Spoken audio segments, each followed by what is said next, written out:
Followed at the grocery store. This did not happen to me but my sister just the other day. She was shopping alone with her daughter, my niece, who's about 2 at the grocery store. While she was shopping, a guy started following her around the store, and it's a big store they were at, so it wasn't a coincidence. She started getting nervous and tried to lose him, but he kept following her. She did manage to get away for a bit, but when she got to the checkout, the guy was going down the aisle looking for her, and when he saw her, he got right behind her. Luckily, she was level-headed enough to get a manager involved and had an employee escort her out. The manager watched the footage in the store to confirm that the guy was indeed stalking her. The police were called and they encouraged her to make a report, so she did. She called me tonight and she found out that, upon questioning, the man confessed to following my sister and taking pictures, but we're not sure if he was interested in her or my niece. She's going in Saturday to press charges. Be careful out there, folks. Thanks to you lovely people, I suggested her to get some Foxnap pepper spray, and I told her if her husband can't go shopping with her, that I would go with her from now on. Update. So my sister followed up with the police today. The man is apparently married and has kids. One of the cops she was dealing with was a total dick and said the guy was just taking photos like at a sporting event. The other cop has been wonderful though, according to my sister. He talked to her in private, and while he couldn't confirm why the guy was taking photos, he said the guy was extremely bizarre while being questioned and creepy. He's being charged with disorderly conduct, and the court date is in February. He can apparently be fined between $500 to $2,500 and can be in jail for a month to a year. My sister is just happy that this will go on his record more than anything, and I'm going to try and go to court date with her when it happens. I'm glad that there is legal action taking place, and I'm offering as much support as I can for now. I feel bad that she's so freaked out.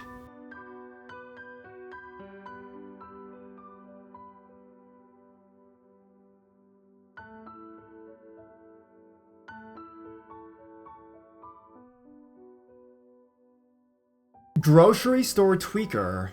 Growing up as a young lad, just learning to drive, my advisor told me the #1 rule when entering a vehicle: check the back seat.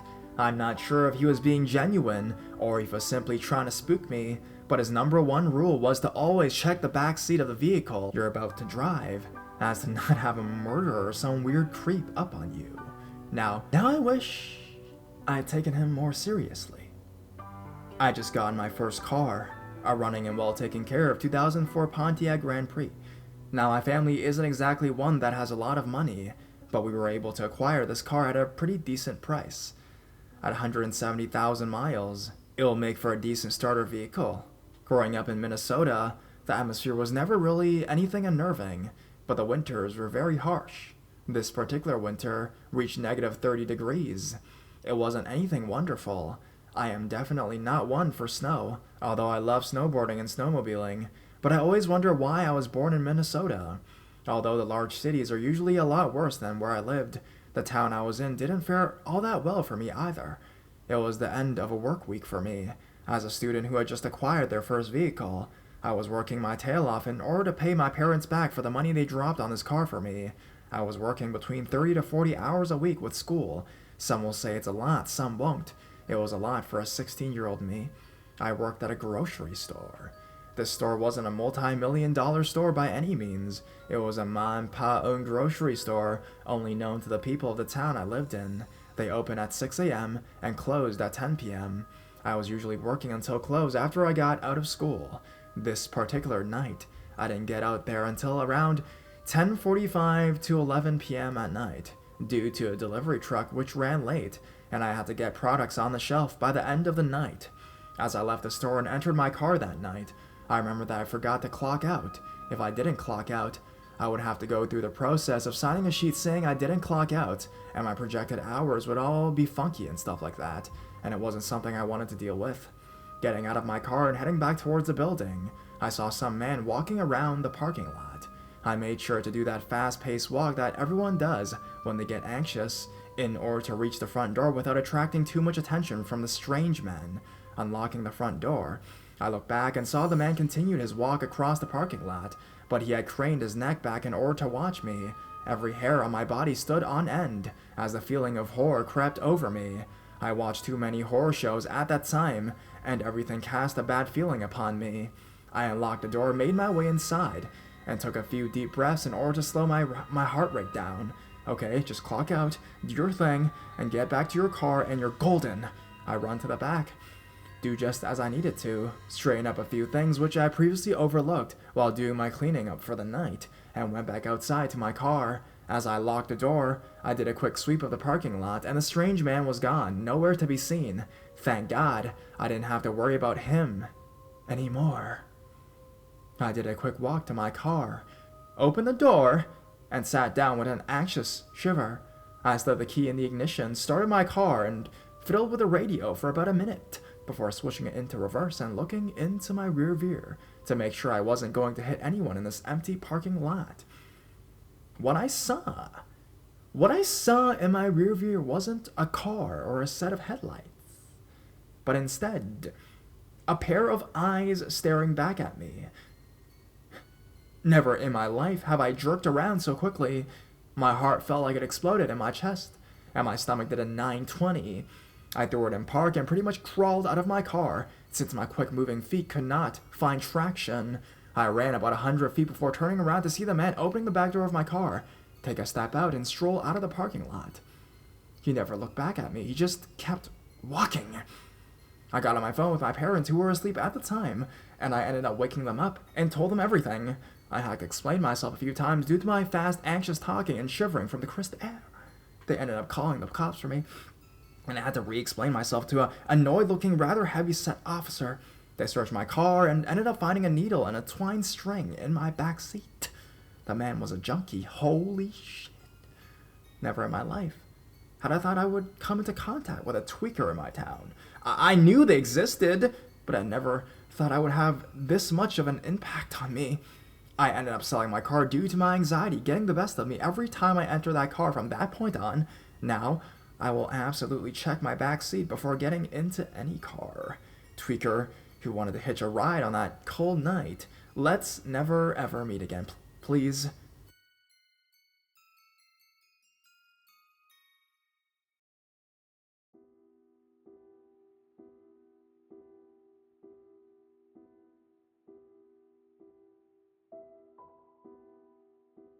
Abduction nutcase from the grocery store. Well aware that the story may seem far-fetched, but I swear on my life it's true.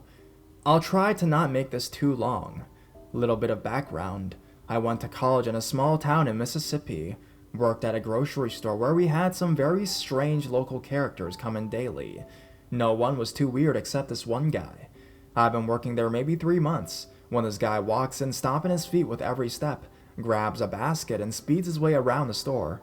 Me being the people watcher that I am, I said, "What the fuck is this guy's deal?" and kept watching him. I was a cashier there and he decided that he needed to check out in my line. I thought it was a little weird because the rest of the cashiers there that day were all attractive college girls. I'm a dude. I tried to make small talk with him, and he explained to me that he had been held captive in the woods in the Carolinas for the past 70 days or something like that, with the government running experiments on him. Obviously, an immediate red flag, but this guy's appearance, tall, overweight guy with a bushy beard, long hair, and sunglasses, and what he was telling me, I needed him to just leave. After ringing him up and him paying, he went to stand on the entrance, where he just stared outside at his rape van that he pulled up in, pacing back and forth and huffing loudly. After doing this for maybe 5 minutes, he walked out, hopped in his van, and drove off. Thinking I'd never have to deal with that again, I sighed and laughed it off. A couple more months went by and he came back, and so it went. He'd be gone for a few weeks to 2 months, and return once and leave again. He'd always come to me, and me only, and tell me these crazy stories of how he was abducted and had to hide in the woods and Smoky Mountains, about how he was abducted and this and that and this and that. He even went so far as to explain to me what was the inside of the spaceships look like. You're probably wondering why I never called the cops. Well, I'm a skeptical person for one, and two, I thought it was extremely interesting. He wasn't causing anyone harm, and I got a kick out of it, until one day he came in acting extra sporadic and extra paranoid. A pregnant woman was standing next to him on one of the aisles, and turned to make small talk. He attacked the woman and punched her repeatedly in the stomach. He was shouting, "You're harboring one of them, and I'll kill you if you don't kill it." Some extremely psychotic behavior. A few of the near men, including myself, jumped in and subdued the guy until the police came. By the time they got there, he had calmed down to his normal self and left with them. He told the police he didn't have an identity because it was erased by the government. I told them of all the accounts I had with the guy, and no one ever knew of anything to come from it. Another year and a half went by, probably of me working there, and never saw the guy again. Hopefully he's long gone and locked up. Let's not meet again.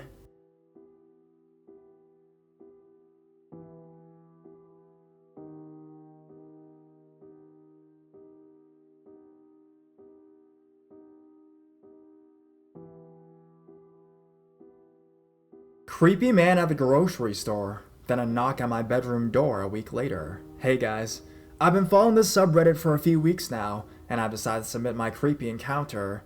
This is my first post on Reddit, and I'm not a great writer, so bear with me.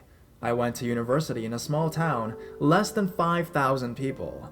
The majority of the population is made out of students, but of course there's also locals. I never had a problem with any of the locals before, but they could be a tad strange. So anyways, about 7 months ago, I was at the grocery store around 6 p.m. buying food for dinner. I was in the dairy aisle looking for cottage cheese. We were making lasagna when from behind me, this man asked me why I was buying cottage cheese. I turned around and there was a man standing there, probably in his late 40s, early 50s, with a long greasy ponytail and dirty clothes. Something about him made me uncomfortable. However, I am very polite and a little too nice, so I engage in the conversation with him. I'm making lasagna tonight and the recipe calls for it. I'm a professional chef. Let me tell you that you should not be using cottage cheese. You should be using ricotta. So I said thanks for the advice and picked up the ricotta. I was about to walk away when he continued conversation again. He was going on about really weird things, like how he used to have a white tiger as a pet and how he makes homemade hot sauce out of his home. At this point, I've been probably standing there listening for him for like 20 minutes. Do you like hot sauce? Yeah, sure, sometimes. You should come to my place and make hot sauce with me. I live just up the mountain. No, thank you. It's okay. The man starts getting really pushy and trying to persuade me to go to his house. This woman who was overhearing our weird conversation and who could see I was getting very unnerved said it was time for him to be on his way. He then proceeded to give me his business card, which I may add was clearly homemade on regular printer paper and cut with scissors. He tells me to call him whenever I want to make hot sauce or have a drink. He went to the cash to pay for his stuff, and I watched to make sure he left before going out to pay for my things. When I walked out of the grocery store, he was standing outside waiting for me. Now, I am really freaked out and have a good 15 minutes walk ahead of me. He asked me how I was getting home, and I didn't want to say I was walking, so I told him I was going to catch a cab. Well, share a cab. No, just share a cab with me. He was starting to get angry, so I flagged down a cab and I jump in. He tries to get in the back, but I tell the cab driver that I don't know this man and I don't want him sharing a cab with me, so he tells me to get lost. As you're driving away, I can hear him yell, "Fucking bitch!" I'm pretty shaken up at this point. The cab driver drops me off at my house, and when I get out, I see a car with a creepy man from the grocery store in it parked 2 houses down. He not only followed me to my house, but also had a car of his own. There was no reason for him to want to take a taxi with me. Now, I was super scared and hurried inside. Thank God my 2 other roommates were both home. I told them everything that happened. One of my roommate's boyfriend was on his way over, so we decided to wait for him to get there before we did anything else. But he just stayed there in his car watching our house for a good 15 minutes. When he saw my friend's boyfriend show up, he drove away and I never saw him since. I then remembered that he gave me his business card, and I wanted to look him up online. First of all, the business card was from some photoshopping company, not a chef. I typed the name and the business into Google and nothing came up. His name did not exist and the company did not exist. I reported this incident to the police, but they said there was not much they could do, since he didn't technically do anything. I am not sure if this is related or not, but I have a gut feeling that it was. Less than a week later, my roommates had a class at 8:30 a.m., and I was still sleeping since I didn't have class until noon. I guess whoever last left forgot to lock the door. About an hour after they left, I woke up to the front door being closed, thinking it was just one of my roommates. I thought the door would have been locked, so whoever it was would have needed a key. I just stayed in bed. I heard someone go into my roommate's room right next to mine, thinking it was her. Then a few moments later, I hear someone try my door. I lock it when I sleep at night and knock. But I was so tired I didn't want to get up and open it. so I just pretended to be asleep. Well, thank fucking God for that. Because none of my roommates were home, and it was actually an intruder. I heard whoever it was leave through the back door, which I thought was weird, so I got up and got dressed, and when I went out, no one was there. But turns out whoever it was stole my roommate's laptop and a picture we have in our living room of 4 of us girls. Creepy. I reported all of this to the police, but never really heard anything back from it. I had lots of trouble sleeping and feeling safe in my own house after this particular incident. To this day, this experience creeps me out, and I do not want to imagine what would have happened if I'd opened my bedroom door to whoever was knocking.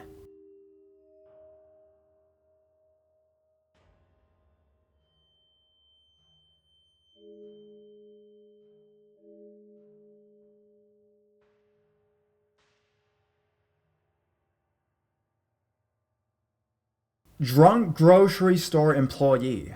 I've been lurking here a while, thinking about how creepy encounters just don't happen to me and how if they did, I'd immediately report it. Then, I remember that's not actually true. So a few years back, I went to a certain supercenter grocery store, one not particularly known for class, by myself. I was an adult, although only barely, so going alone was no problem, but I look like a child and am sometimes even offered kids menus when I go out to eat. Anyways, after some fruitless searching, I approached a middle-aged male employee, asked where the grenadine was located. When he turned, I saw that his face was stubbly, his hair badly needed to be washed and combed, and he seemed to be missing a few teeth. As he leaned over me, way too close, I could smell alcohol strongly on his breath, but hey, I try not to judge. If he was a model, he wouldn't work there, and if I worked there, yeah, I might drink too. He said he didn't know where the grenadine was, but somehow didn't stop talking. He talked and talked about what I don't remember. He just wouldn't stop. But I do remember that he had quite a bit to say about how cute. He seemed to believe that I was much younger than I actually was. A young teen. I was. And now I should go meet his good Catholic family.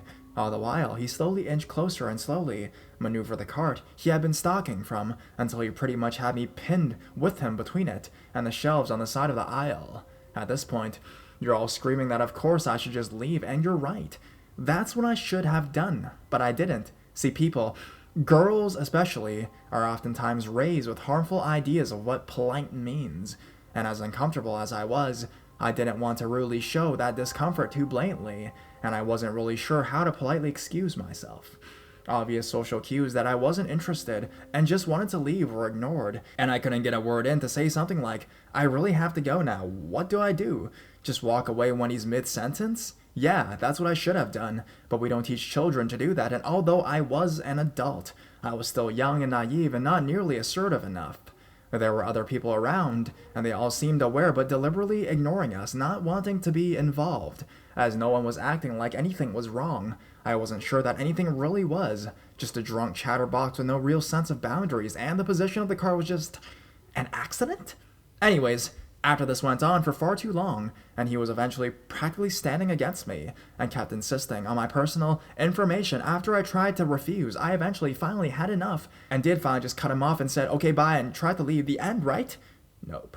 As I tried to hurriedly step away, which involved a sort of cart battle, he grabbed my arm, yanked me back, and kissed me. I jerked away and ran out the store, abandoning my items, and I never went back because I didn't want to risk seeing him again. I never reported it. I know I should have, I wish I did, but I really just wanted to get out of there. I was in full flight mode, and then I spent some time trying to convince myself it was no big deal and somehow my fault. Which is obviously ridiculous, but there you go. And then I decided stupidly that no one would ever take me seriously. And now, too much time had passed. I couldn't even tell you exactly when this happened, let alone accurately identify the guy. To this day, I kick myself over that. The guy was creeping me out, and there I was, being passively polite. I should have just left when he didn't have what I wanted, regardless of whether or not he was mid-sentence or not. I should have made a scene when he got in my space and pushed the car up to me, and I definitely should have reported it when he grabbed me and kissed me. I'm a very different person now. If anyone tried to pull that on me now, they'd be hurt quite badly, and surely would be at least out of the job, if not in jail. Not that I would have even allowed things to get to that point in the first place. I have no idea if that creepy drunk still works there. I seriously refuse to go back to that store, and that was years ago.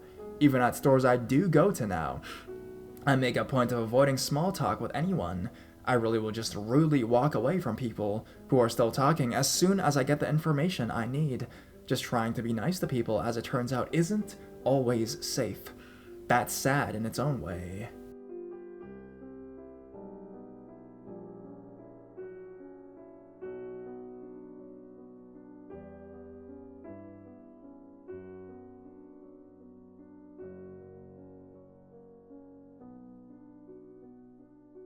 The grocery store stalker.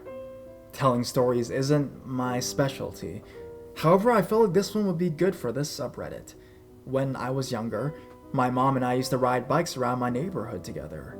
One day, we decided to pick up some stuff at the local grocery store. When I was walking down the aisle, a man approached my mom and I. He was tall and bald. I can't remember much about his appearance. I was 13 years old at the time. He asked my mom if she had any other children, to which she replied, yes, my brother of 4 at the time. However, keep in mind, all she said was she had a 4-year-old, and anyhow, the man gave her some business cards and told me to have a nice day. He seemed so nice. About a week later, my mom and I were at the store again, and yes, we rode bike there. The man was there, but he was walking around with an empty shopping cart. He called out to my mom, but my mom kept nudging me to leave. Elizabeth, wait, he yelled. He approached us and somehow asked how Sebastian, my brother, was. My mom said he was fine, but we were in a hurry, so she told him we had to leave. She had a panicked look in her face when we got outside, so I asked her what was wrong. She told me that she never told him my brother's name. That's when things started getting weird. Later that night, we went back to the store in a car this time. It was raining outside, but we never got to buy anything earlier because we had left. When we got there, the man was still there. He was still walking around with an empty shopping cart. My mom was creeped out, so she told me we'd be coming back in the morning. When we got to the car, it was freezing. So while we were waiting for the car to heat up, someone knocked on our car window. It was the man. I started screaming and my mom put the car in reverse. When she reversed, the man ran in front of the car. She lowered her window a bit and told him to leave. I just want to talk to you, he would shout, but my mom just drove around him. Finally, the next morning, we decided to go back to the store. We walked there. When we got there, the strange man was there. My mom went up to a security guard and told him everything. The security guard said he noticed the man a while back and has been waiting for someone to make a complaint. He said he knew exactly who the man was. It turns out he was just released from a mental hospital and his son was in jail for rape. He told us that he always comes to hit on women and stays there all day without ever buying anything. The officer then made a call and told us he'd watch out for the man to make sure he didn't follow us out. When we were crossing the street out the grocery store parking lot, about 7 cop cars pulled up in front of the store.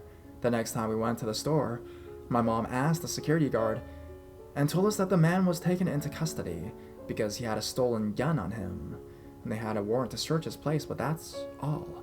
After that, I can't really tell you what happened because we never really did hear anything about him. Anyhow, that's my creepy story, Reddit. Sorry for the grammar and spelling mistakes. I didn't spell check.